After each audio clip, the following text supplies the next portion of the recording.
ዓለማችን ዛሬ ሰዎች ህይወታቸውን ከሚያጠፉባቸው ዋነኛው ነገር ጭንቀት ነው። ሐዘንና ጭንቀት ሰዎች ህይወታቸውን የሚያጠፉበት ዋናው ነገር ነው። ከሰዓታት በኋላ ምን ሊገጥመኝ ይችላል? ከደቂቃዎች በኋላ ምን ሊገጥመኝ ይችላል? ከቀናት፣ ከሳምንት፣ ከዓመታት በኋላ ምንድነው የሚሆነው? እኔስ ምን እበላለሁ? ከስቲ ስራ ከተባረርኩ ምን ስራ አገኛለሁ? ልጆቼስ ምን ይሆናሉ? እነዚህና የመሳሰሉ ጭንቀቶች ናቸው ማለት ነው። ዱንያ ላይ ሳይፈተን አልጋ በአልጋ ሆኖ ወደ አኺራ የሄደ ማንም የለም። ስትታመም አስታውስ እነማን ታመዋል እስቲ? ከምርጥ ሰዎች ከኔ በኢማናቸው የተሻሉ በእውቀታቸው የተሻሉ አላህ ዘንድ በጣም የቀረቡ የሆኑ ስንትና ስንት ሰዎች ታመዋል። ማንን ታስታውሳለህ? ጠይቅ ራስህ። ስለዚህ ለነሱ ያልቀረው ነገር ለኔ ሊቀርልኝ አይችልም። አላህ ሱብሓነሁ ወተዓላ ይሄ ነገር እንዲደርስብን የሚያደርገው በደረጃ ከፍ እንድንል ስለሚፈልግ ሊሆን ይችላል። ሰብር በማድረግ ኢብቲላ መሆኑን አውቀን ሰብር ስናደርግ የሚመጣብንን ነገር ችለን ስንቀበልና ወደ አላህ ሱብሓነሁ ወተዓላ ስንመለስ አላህ ምን ያደርጋል? ደረጃችንን ከፍ ያደርገዋል ማለት ነው። ሐዘንና ጭንቀት የሰው ልጅ በጣም አደገኛ በሽታዎች ናቸው በዱንያ ላይ። ጭንቀት ባይኖርበት የሰው ልጅ፣ ሐዘን ባይኖርበት የሰው ልጅ ዱንያ ላይ እኮ በተረጋጋ መንፈስ መኖር ይችላል፣ ሰላም ሆኖ መኖር ይችላል። እነዚህ ሁለት አደገኛ ነገሮች ናቸው የሰው ልጅን ህይወት የሚያደፈርሱት ማለት ነው። ኢብኑ ቀይም ረሂመሁላሁ ተዓላ ምን ይላሉ? አርበዓቱን ተህዲሙል ርሱት ማለት ነው። እብኖች የሰው ልጅን አካላት የሚያዳክሙና የሚያፈራርሱት ናቸው። አንደኛ አልህም ጭንቀት ነው፣ ሁለተኛው ሐዘን ነው፣ ሶስተኛው ረሃብ ነው፣ አራተኛው እንቅልፍ ማጣት ነው። እነዚህ ነገሮች የሰው ልጅን አካላት የሚያዳክሙ ናቸው። ሐዘን የሚባለው ብዙ ጊዜ ባለፈ ነገር ላይ ነው የሚመጣው። ሐዘን ሲባል የሰው ልጅ በህይወቱ ውስጥ ያለፉበትን ነገሮች ሁሉ ያስታወሰ የሚከነከንበት የሆነ ባህሪ ነው። ሀም የሚባለው ደግሞ የወደፊት ህይወቱን በማሰብ የሚጨነቅበት ነው። ከሰዓታት በኋላ ምን ሊገጥመኝ ይችላል? ከደቂቃዎች በኋላ ምን ሊገጥመኝ ይችላል? ከቀናት፣ ከሳምንት፣ ከዓመታት በኋላ ምንድነው የሚሆነው? እኔስ ምን እበላለሁ? ከስቲ ስራ ከተባረርኩ ምን ስራ አገኛለሁ? ልጆቼስ ምን ይሆናሉ? እነዚህና የመሳሰሉ ጭንቀቶች ናቸው ማለት ነው። አላህ ሱብሓነሁ ወተዓላ ይህንን ባህሪ በሰው ልጆች ላይ ሲያደርግ እንደ ብርታታቸውና እንደ ጥንካሬያቸው ደግሞ አላህ ሱብሓነሁ ወተዓላ አጅርን አዘጋጅቶላቸዋል ማለት ነው። በዓለማችን ዛሬ ሰዎች ህይወታቸውን ከሚያጠፉባቸው ዋነኛው ነገር ጭንቀት ነው። ሐዘንና ጭንቀት ሰዎች ህይወታቸውን የሚያጠፉበት ዋናው ነገር ነው። ሚን አዕዘሚ አስባብ الانتحار ከሰበቦች ሁሉ በዋናነት በከፍተኛ ደረጃ ወይም በከፍተኛ ቁጥር ላይ ያለው ሰዎች ራሳቸውን የሚያጠፉት ወይም ሌሎቹንም አጥፍተው ራሳቸውን የሚያጠፉበት ዋናው ምክንያት ይሄ ነው። ሐሳብ፣ ጭንቀትና ሐዘን ማለት ነው። ሰላም የለም። በአላህ ሱብሓነሁ ወተዓላ ካላመነ በተለይ አላህን ሱብሓነሁ ወተዓላ የማይፈራ ከሆነ ይህ አይነቱ ህይወት እንደሚገጥመው ምንም ጥርጥር የለውም። ሰዎች አሉ ዛሬ በመንፈስ ጭንቀት የሚዳክሩ ማለት ነው። መፍትሄ አጥተው የሚጨነቁ ማለት። አላህ ሱብሓነሁ ወተዓላ ግን እኛ እንደ ሙስሊምነት የሰጠን ትልቅ መፍትሄ አለ። ያንን መፍትሄ መጠቀም ነው ያለብን ማለት ነው። ስለዚህ ሰዎች በህይወታቸው ላይ ከሚያስጨንቃቸው ነገር መካከል የወደፊት ዕጣ ፈንታቸው ነው። ምን ሆናለሁ? ወደፊት ምን እበላለሁ? ምን እጠጣለሁ? ምንስ ይደርስብኛል? በእኔ ላይ ምን ይደርሳል? በቤተሰቤ ላይ ምን ይደርሳል? እነዚህ ነገሮች ናቸው የሰው ልጅን እረፍት የሚነሱትና ጭንቀት ውስጥ የሚከቱት ማለት ነው። አላህ ሱብሓነሁ ወተዓላ فمن يريد الله أن يهديه يشرح صدره للإسلام ومن يريد أن يضله يجعل صدره ضيقا حرجا كأنما يصعد في السماء كذلك يجعل الله الرجس على الذين لا يؤمنون. الله سبحانه وتعالى በዚህ አያት ላይ ምን ይለናል? አላህ ሂዳያ ሊሰጠው የፈለገውን ሰው ወደ ቀጥተኛው መንገድ ሊመራው የፈለገውን ሰው يشرح صدره للإسلام ለእስልምና ልቡን ያሰፋለታል። በእስልምና ላይ ደስተኛ ይሆናል፣ ልቡ ይረጋጋል፣ ሌላ ነገር ውስጥ አይገባም ማለት ነው። አላህ ሱብሓነሁ ወተዓላ እስልምናን የሰጠው ሰው ከዚህ በላይ ምን ኒዕማ አለ? ከዚህ በላይ እኮ በዚህ ዱንያ ላይ ካሉ ኒዕማዎች ሁሉ ትልቁ ኒዕማ ምንድነው? አላህ ሙስሊም ያደረገን እንደሆነ። ሙስሊም ካደረገን አላህን ሱብሓነሁ ወተዓላ ልናመሰግነው ይገባል። ሁሉ በእጃችን ያለው ማለት ነው يشرح صدره للإسلام ومن يريد أن يضله لياتمو يفلقون ሰው ደግሞ يجعل صدره ضيقا حرجا ልቡን የተጣበበ ቸጋራ ያደርገዋል የተቸጋገረ ያደርገዋል كأنما يصعد في السماء ወደ ሰማይ እንደሚወጣ ኦክሲጅን እንዳጠረው ማለት ነው كذلك يجعل الله الرجس على الذين لا يؤمنون በነዛ በማያምኑ ሰዎች ላይ አላህ Subhanahu Wa Ta'ala እንደዚህ አይነት ርክሰትን በእነሱ ላይ ነው የሚያደርገው ስለዚህ እነዚህ ሁለት አደገኛ በሽታዎች በጣም ልንጠነቀቃቸው የሚገቡ ናቸው ለዚህ ነው የአላህ መልእክተኛ ነብዩ ሰለላሁ ዐለይሂ ወሰለም ሁሉ ጊዜ ከነዚህ ሁለት በሽታዎች አላህ እንዲጠብቃቸው ዱዓ ያደርጉ ነበር አነስ ኢብኑ ማሊክ ረዲየላሁ ዐንሁ ምን ይላል قال كان النبي صلى الله عليه وسلم يقول يا الله ملكتنيا نبي صلى الله عليه وسلم يلو نبرال اللهم إني أعوذ بك من الهم والحزن والعجز والكسل والجبن والبخل وضلع الدين وغلبة الرجال يا الله يا الله ملكتنيا نبي صلى الله عليه وسلم الله يمرت أتشو أوتي مفاتيح الدنيا يا دنيان مكفشا هلو يتسط أتشو نبي صلى الله عليه وسلم أي يا دنيا هلو يقربين إني أريد أن أجوع يوما وأشبع يوما أو كما قال النبي صلى الله عليه وسلم أنا بدنيا لي سنور منور مفلقوا على النبي صلى الله عليه وسلم عندك أن يبلغ بليلك أن يترابك منور مفلقوا مسكين وني منور نو بدنيا لي مفلقوا على الله ملكتنيا النبي صلى الله عليه وسلم دعاء يدرقون بالنبي صلى الله عليه وسلم اللهم إني أعوذ بك يا الله بانت تتبك اللهن من الهم والحزن كهم كجنكت بانت تتبك اللهن والحزن كحزنم بانت تتبك اللهن የሰው ልጅ ላይ የሚደርሰው ሐዘን ሰው ሲሞትበት ብቻ አይደለም በህይወቱ የሚያዝን ሰው አለ በኑሮ የሚያዝን ሰው አለ በተሰጠው ነገር የሚያዝን ሰው አለ ለዚህ ነው የአላህ መልእክተኛ ነብዩ ሰለላሁ ዐለይሂ ወሰለም ሁሉ ጊዜ በዱንያ በመንኖርበት ጊዜ انظروا الى من تحتكم ሁሉ ጊዜ ወደ በታቻችሁ ተመልከቱ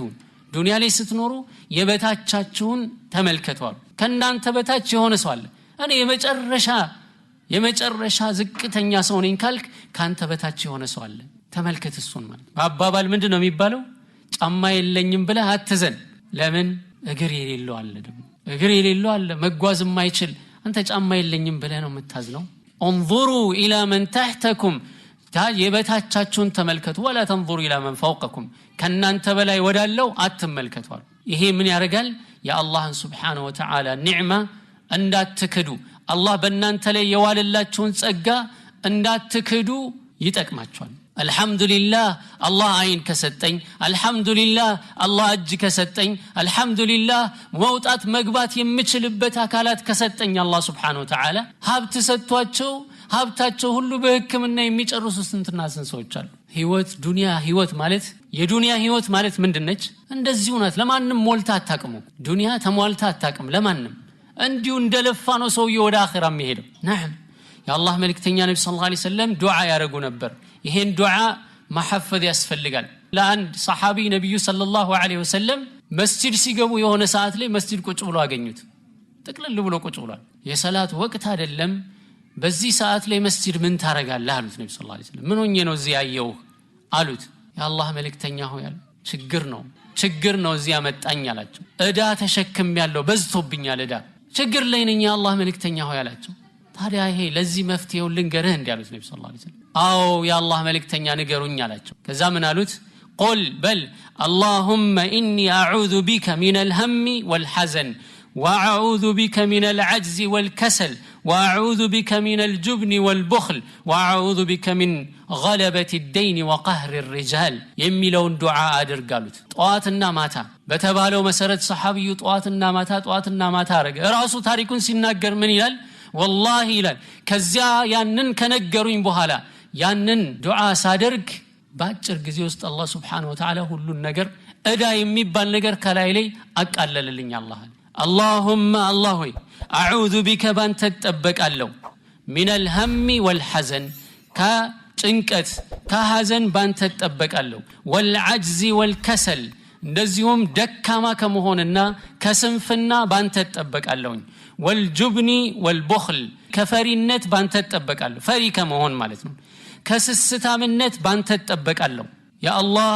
ፈሪ ከመሆን ጠብቀኝ ማለት ነው ስስታም ከመሆን ጠብቀኝ ያ አላህ ወضلع الدين وغلبة الرجال ከእዳ ሸክምና ከእዳ ጣጣዎች ባንተ ተጠበቃለሁ እዳ በኔ ላይ ሸክም ከሚሆንብኝ ጠብቀኝ አንተ እንደዚሁም ወንዶች በኔ ላይ የበላይ ሆነው እንደፈለጉ ከሚያሽከረክሩኝ አላህ ጠብቀኝ በሚል የአላህ መልእክተኛ ነብዩ ሰለላሁ ዐለይሂ ወሰለም ዱዓ ያደርጉ ነበር ሐምና ሐዘን ሐሳብ ጭንቀትና ሐዘን ሁሉ ጊዜ ከሰው ልጅ ላይ የማይነጠሉ ነገሮች ናቸው ህመም ናቸው በሰው ልጅ ልብ ውስጥ የሚመላለሱ ከነዛ በመነሳት አካልን የሚጎዱ የሚያሽመደምዱ ናቸው ታዲያ ባረከላሁ ፊኩም ዋና መሰረታው የሆነ ከነዚህ ነገሮች አንፃር ልንከተላቸው የሚገቡ የህይወታችን መርሆች አሉ ከነዛ መካከል አንደኛ ልናውቅ የሚገባን በህይወታችን እንደ መርሆ ልንወስድ የሚገባንና ሐዘንን ከላያችን ላይ እንዲላቀቅ እንዲቃለል ጭንቀትና ሐሳብ ከላያችን ላይ እንዲቃለል እንዲላቀቅ የምንጠቀማቸው ሁኔታዎች አሉ ማለት ነው እነዚህ ነገሮች ሁሉ ጊዜ በህይወታችን ሳለን የምንጠቀማቸው ከሆነ ከመምጣታቸው በፊት መከላከል የምንችልበት ነው ማለት ነው ከነዛ መካከል አንደኛ ልናውቅ የሚገባን الدنيا دار ابتلاء ዱንያ ማለት የፈተና አገር ናት ይሄን ልናውቅ ይገባል ዱንያ ላይ ሳይፈተን አልጋ ባልጋ ሆኖ ወደ አኺራ ይሄደ ማንንም የለም حتى الله سبحانه وتعالى የወደዳቸው ነብያቶች ስትታመም አስታውስና ማን ታሟል እስቲ ከምርጥ ሰዎች ከኔ በኢማናቸው የተሻሉ በእውቀታቸው የተሻሉ አላህ ዘንድ በጣም የቀረቡ የሆኑ ስንትና ስንት ሰዎች ታሟል ማንን ታስታውሳለህ ጠይቅ ራስህን ስለዚህ ለነሱ ያልቀረው ነገር ለኔ ሊቀርልኝ አይችልም ዱንያ ዳር ኢብቲላእ ነችና ማለት በዲንህ መከራ ሲደርስብህ በዲናቸው መከራ የደረሱባቸው ሰዎች እነማን ናቸው መለስ በልና አስታውስ በሚያደርጉት ወደ አላህ Subhanahu Wa Ta'ala በሚያደርጉት መቃረብ በሚሰሩት ዒባዳ ዲናቸውን አጥብቀው በመያዛቸው ሙሲባ የደረሰባቸው ስንትና ስንት ሰዎች ናቸው አንተ ያ ሙሲባ ሲደርስብህ እነዛን ሰዎች አስታውስ ሰሃባዎች ምን ነበሩ ለሰሃባዎች ነብዩ ሰለላሁ ዐለይሂ ወሰለም የነገሯቸው ምንድነው لقد كان من قبلكم ሰዎች ነበሩ ከናንተ በፊት በእምነታቸው ሰበብ በመጋዝ ሁለት ቦታ የሚሰነጠቁ ነበሩ ካፊሮች በመጋዝ እየገዘገዙ ሁለት ቦታ ሰውነታቸውን ይሰነጥቁታል ይሄ ከኢማናቸው አይነቀንቃቸው የብረት ሚዶ በስጋና በአጥንታቸው መሃል ይሰቀሰቃል ከእምነታቸው አይነቀንቃቸው በዲን ላይ ሙሲባ ሲመጣ እንደነዚህ አይነት ሰዎችን አስታውስ በዱንያ ላይ ሙሲባ ሲመጣ በአካል ላይ ህመም ሲመጣ ችግር ሲመጣ ምንድነው ካሁን በፊት የነበረው የሚለውን አስታውስ በመጀመሪያ በራስህ ላይ ሐኪም ቤት ሄዶ ሰውየው ተመርምሮ ደም ግፊት አለብህ ከተባለ ስኳር አለብህ ከተባለ ወይ በሽታ አለብህ ከተባለ ዱንያ ትገለባበጣለች ነገር ግን መለስ በልና አላህ Subhanahu Wa Ta'ala ምን ያህል አመት በጤንነት እንድትኖር አድርጓል ያንን ማሰብ ያስፈልጋል እንደገና ደግሞ እኔ እንደዚህ ልታመም እንጂ ከኔ በፊት ስንትና ስንት ሰዎች ታመዋል እንዲያውም የአላህ ባሪያ የሆኑ ሰዎች በቅርብ ጊዜ ከነበሩት እነ ሼኽ ኢብኑ ዑሰይሚን እነ ሼኽ ኢብኑ ባዝ ሌሎቹንም ስንመለከት እንዲያውም ወደ አውሮፓ ሀገር ሄደው ይታከማሉ የሆነ ህመም መድኃኒት አለ ይወስዳሉ ያ መድኃኒት ከዚህ ከካንሰር በሽታ ያድኖታል ተብለው ሲነገሩ ስለ መድኃኒቱ ነው የጠየቁት መድኃኒቱ ምንድነው ምን አይነት ነው ከዛ በኋላ ይሄ መድኃኒት ከወሰዱ ጸጉር የሚባል ሰውነቶት ላይ አይኖርም ሲባል ምንድነው ያሉት ይሄ መድኃኒት ወስጄ ጸጉር የሚባል ላይ አይኖርም ጺሜንማ አራግፌ አላህ ፊት አልቀርብም ይቀርብኛል ይሄ መድኃኒት ወስጄ ጺሜ የተራገፈ ሆኖ በባዶ ጺም ሳይኖርኝ ወደ አላህ መሄድ አልፈልግም ሞት ይሻለኛል ሞት አይቀርም ያው ሞት ከዛ በፊትም እንደዚሁ ማለት ነው የነብያቶችን ታሪክ ተመልከት ምርጥ የአላህ ባሪያዎች ተፈትነዋል ዱንያ ላይ ፈተና የማይቀር ነው الدنيا دار ابتلاء የፈተና አገር ነው ዱንያ ማለት የሰው ልጅ ሁሉ ይፈተናል ሐዘን ይኖርበታል ጭንቀት ይኖርበታል ነብዩ ሰለላሁ ዐለይሂ ወሰለም ከመካ ወደ መዲና አልተሰደዱም ሰሃባዎች ከመካ መዲና በተሰደዱ ጊዜ ምንድነው የገጠማቸው ወባ የሚባል በሽታ ማለት ነው ሁማ እያንዳንዱ ሰው እንደዚህ እየተርገፈገፈ ማለት ነው የመዲናን አየር መልመድ አቅቷቸው ማለት ኩሉም ሙሰበህ في اهلي والموت اقرب من شراك نعله ይያል እያንዳንዳችን ሞታችን ከጫማ ማሰሪያችን ለኛ የቀረበ ነው ይያሉ ነብዩ ሰለላሁ ዐለይሂ ወሰለም ታመዋል ተጨንቀዋል ሰሃባዎች ከነብያቶች መካከል በህመም የተሰቃዩ ማንን ታውቃለህ? ከዛ ራስ ምታትህን በዛ ቀይሰው፣ ደም ግፊትህን በዛ ቀይሰው፣ ስኳሩን በዛ ቀይሰው በመንስ ተፈወሱ። ከዛ በኋላ ደግሞ የነሱን ስራ ወሰድ። በእንደዚህ አይነት መልኩ ህይወትን ልትመራ ነው የሚገባው። ዱንያ ግን ሁሉ ጊዜ ምንድናት? ዳሩ ኢብቲላእ ናት። እንዲያውም ካልክ አሸዱ الناس بلاء الانبياء እንዲያውም በዱንያ ላይ ከሚደርሱ ፈተናዎች ሁሉ ከባዱ ፈተና ማን ላይ ነው ያለው? ከባዱ ፈተና ነብያቶች ላይ ነው። ثم الامثل فالامثل ከዚያ በኋላ ነብያቶችን ለመምሰል ነብያቶችን ለመከተል የሚጣጣረው እንደ ኢማኑ ጥንካሬ ፈተናውም ይበዛል። ይሄን አላህ Subhanahu Wa Ta'ala ያለው አሐሲበ الناس ان يتركوا ان يقولوا آمنا وهم لا يفتنون ሰዎች ያስባሉ እንዴ ይመስላቸዋል እንዴ አምነናል ሙእሚኖች ነን ያአላህ ወዳጆች ነን የተውሂድ ሰዎች ነን የነብዩ ሰለላሁ ዐለይሂ ወሰለም ሱና ነው ምንከተለው በማለት ብቻ ዝም ብለው መተው ይፈልጋሉ? ان يتركوا ان يقولوا آمنا وهم لا يفتنون ولقد فتنا الذين من قبلهم فليعلمن الله الذين صدقوا ولا يعلمن الكاذبين በርግጥም ካሁን በፊት የነበሩትን ሰዎች ፈትነናቸዋል አይቀርም ፈተና ማለት ነው እውነተኞችና ውሸተኞች የሚለዩበት ነውና ديما الله سبحانه وتعالى بليل آيات لمن لنا ولنبلونكم بشيء من الخوف والجوع ونقص من الأموال والأنفس والثمرات وبشر الصابرين برقت من فتناتشوالن كفرحات كرهاب ديوم جنزب انديت أفا اندي قول لكم بمادرك نفس اندي قول بمادرك زار انديت أفا بمادرك بمساسلوت فتناتشوالن الله سبحانه ونقص من الأموال والأنفس والثمرات وبشر الصابرين سلزي الدنيا ዳሩ ኢብቲላእ ዱንያ የፈተና አገር ነች። ይሄን ወቅ ይሄ ምን ያረጋል? ሐዘኑን ያቀለዋል። ይሄ ምን ያረጋል? ጭንቀቱን ያቀልልሃል ማለት የፈተና አገር ነው። ስለዚህ የደረሰብኝ ነገር አላህ Subhanahu Wa Ta'ala ሊፈትነኝ ነው ማለት። ስለዚህ ይሄን ፈተና ከሚያልፉት ሰዎች መሆን አለብኝ። ለዚህ ነው ነብዩላህ ሱለይማን አላህ Subhanahu Wa Ta'ala ጸጋውን ሁሉ ሲያሳያቸው የንግስቷን ዙፋን በሰከንድ መጥቶ አጠገባቸው ቁጭ እንዲል ሲያረግላቸው ምንድነው ያሉት? هذا من فضل ربي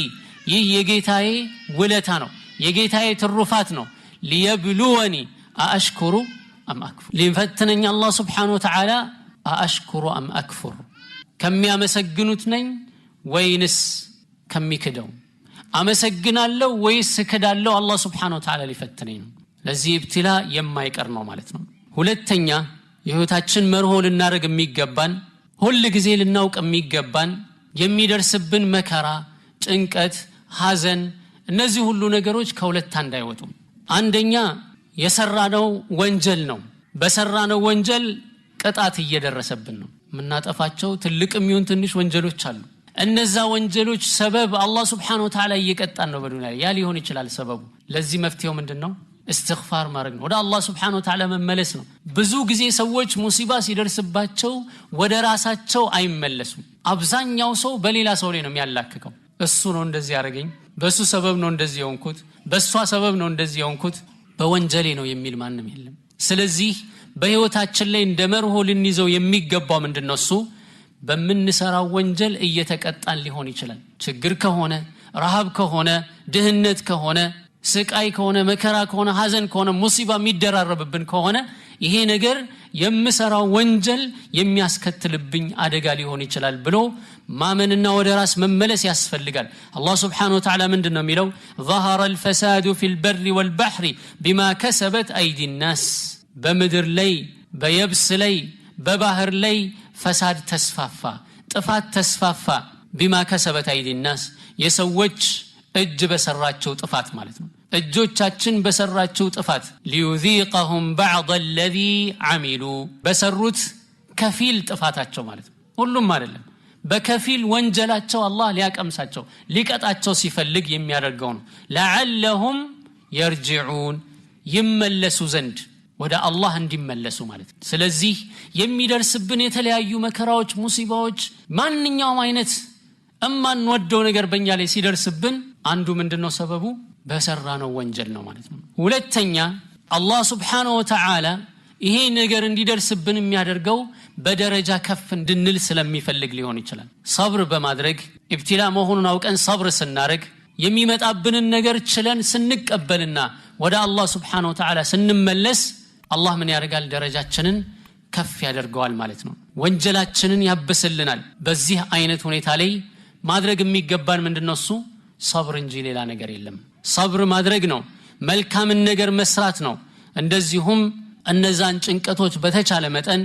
አዝካሮችና ዱዓዎችን በመጠቀም ለማስወገድ መሞከር ነው ለዚህ ነው አላህ Subhanahu Wa Ta'ala ምንድነው ያለው ወሊዩመሕስ الله الذين آمنوا ويمحق الكافرين وما أصابكم يوم التقى الجمعان ሁለቱ ጭፍሮች በተገናኙ ጊዜ በኡሁድ ጦርነት ላይ የሙእሚኑ ጭፍራና የካፊሩ ጭፍራ በተገናኘ ጊዜ በሙስሊሙ በሙእሚኑ ላይ የደረሰው አደጋ ምንድነው እሱ فبإذنillah በአላህ Subhanahu Wa Ta'ala ፍቃድ እንጂ ከአላህ ፍቃድ ውጭ ካፊሮች በሙስሊሞች ላይ አደጋ ሊያደርሱ አይችሉም ወለን يجعل الله للكافرين على المؤمنين سبيلا እንዳለው አላህ Subhanahu Wa Ta'ala አላህ ለካፊሮች በሙእሚኖች ላይ ምንም አይነት መንገድ አያደርግም እሱ ፈቅዶ እንዲሆን ካላደረገ በስተቀር ማለት فبإذنillah وليخزي الفاسقين ፋሲቆችን ሊያዋርድበት ነው ያ ሙሲባ የደረሰው ለምንድነው እሱ ሙእሚኖችን ሊለይበት ካፊሮችንም ሊለይበት ሙናፊቆችም እንዲለዩበት ተፈልጎ ነው እንደዚሁም አላህ Subhanahu Wa Ta'ala ምን አለ ወሊዩመሕስ الله الذين آمنوا ويمحق الكافرين አማኞችን ሊያጠራቸው ማለት ነው ንጹህ ሊያደርጋቸው ተምሒስ ነው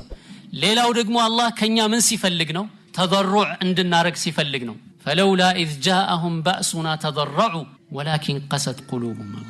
ለምንድነው የኛ አደጋ በእነሱ ላይ ሲደርስባቸው ለምን ራሳቸውን ዝቅ አያደርጉም ለምን አያዋርዱም ስለዚህ ሙሲባ ጭንቀትና መከራ ሲደርስ ዞር ብለህ ተመልከት ከአላህ ጋር ያለኝ ግንኙነት ምን ያህል ነው ምን ያህል ዚክር አደርጋለሁ በቀን ውስጥ ምን ያህል ዒባዳዬ ላይ ትኩረት አደርጋለሁኝ በዱንያ መሽጉል ሆኜ ነው ስራ ነው ጧትና ማታ የዱንያ ሒሳብ ነው ጧትና ማታ ስለዚህ አላህ እየኮረኮመኝ ተመለስ ይያለህ ነው ማለት ለምንድነው ማይመለሱት አለ ሙሲባ ሲደርስባቸው በሌላ ነገር ያላከካሉ መመለስ ነው ያለባቸው ሌላው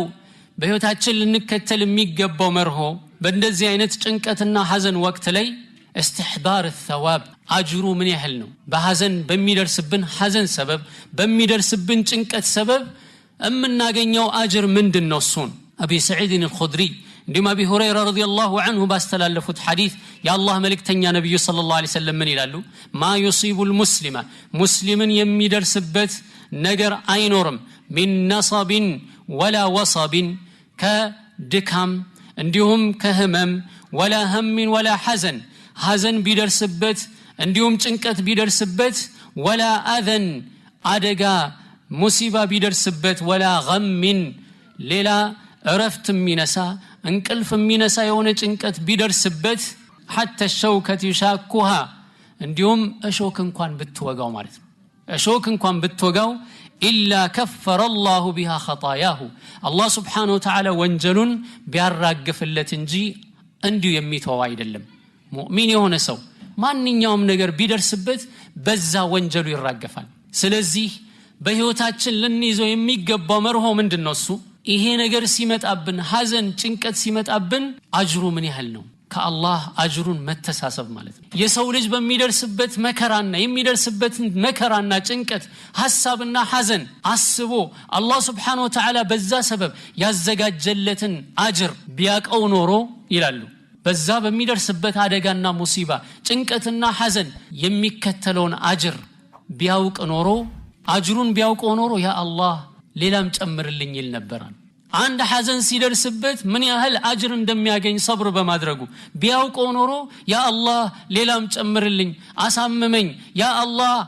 የተቸገረ ሰው አርገኝ ያ አላህ አስርበኝ ያ አላህ ጭንቀት ላይ በጭንቀት ላይ ጭንቀትን ጨምርብኝ ብሎ አላህን ይለምን ነበር አጅሩ በጣም ከፍተኛ ከመሆኑ የተነሳ ማለት ስለዚህ እያንዳንዱ የምናደርጋቸው በህይወታችን ውስጥ የምናደርጋቸው ውጣ ወረዶች ሁሉ